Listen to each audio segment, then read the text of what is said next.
Tendon bura mar ODM makoro dwane piny owacho chul gi omenda maromo siling bilion 12 magi kone gi bandho mondo mi gitagodo chenro mag duond burano kaka owinjore seche gi bende koro gi ikore ne yiero mabiro. Magene gi wachro madhi nyime Mombasa mokelo kanyakla kuku mar duond burano mabende dwane piny owacho kas chenro mar chulo jogo mano hinyore bang' obila rakore kodgi kinde mag ng'anyo. Joja oko ne giler koya Mombasa.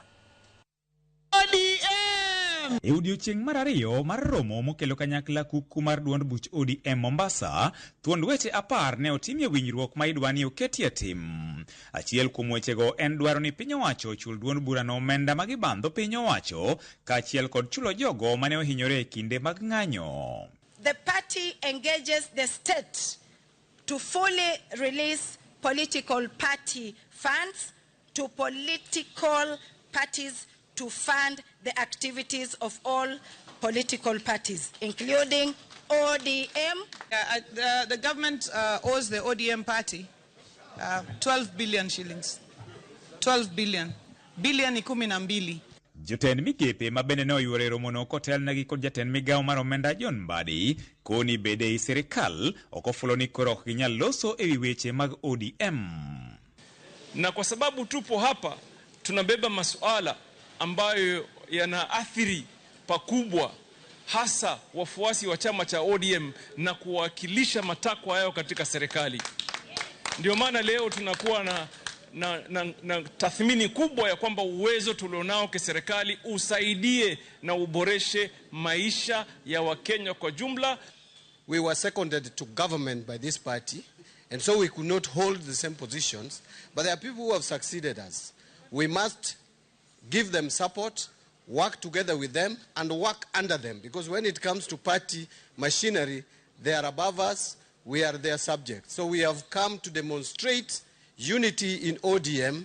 And any other issues that we are doing, ODM has leadership. So anything we do, we have to do through that leadership that is here. That is very important because we recognize that the party leader, the founder is no more, and we have a party leader in the name of Dr. Oburu. Iseche gogogo, jalup jatend duond burano Simba Arati mane oloso elo jakom duond burano Oburu Oginga ne okone gi yaw dhot kendo girwako jowetegi mayande ne obalo kodgi mondo mi odogi kendo giti kanyakla. Is okay, is with us, is only that he got committed in another foreign function, but we will be seeing him soon. We're welcoming him to come back to the party, and we build a strong party. We're not a party to send anybody away, but a party of unity. And that's why you are seeing all teams here today. Tukotendore gi winjruok ma duond burano chano timo gi duond buche mamoko ma gichano tiyo godo kanyakla, okil Paul Mwangi mayande ne en okil mar mosenindo Raila Odinga koni duond burano onego ket maino moko kuom lek mane migosi Raila Odinga ne godo e winjruoge makamago. I think ODM would want to make its own demand on how to deal with the issue of the problems that are there in the education. We already have a corruption problem. Now we had the judiciary the other day being identified as one of the most corrupt institutions. That is something Raila would have wanted acted on. Those are things that they should bring on the table with UDA and want to know how are you going to deal with corrupt judges when you are this.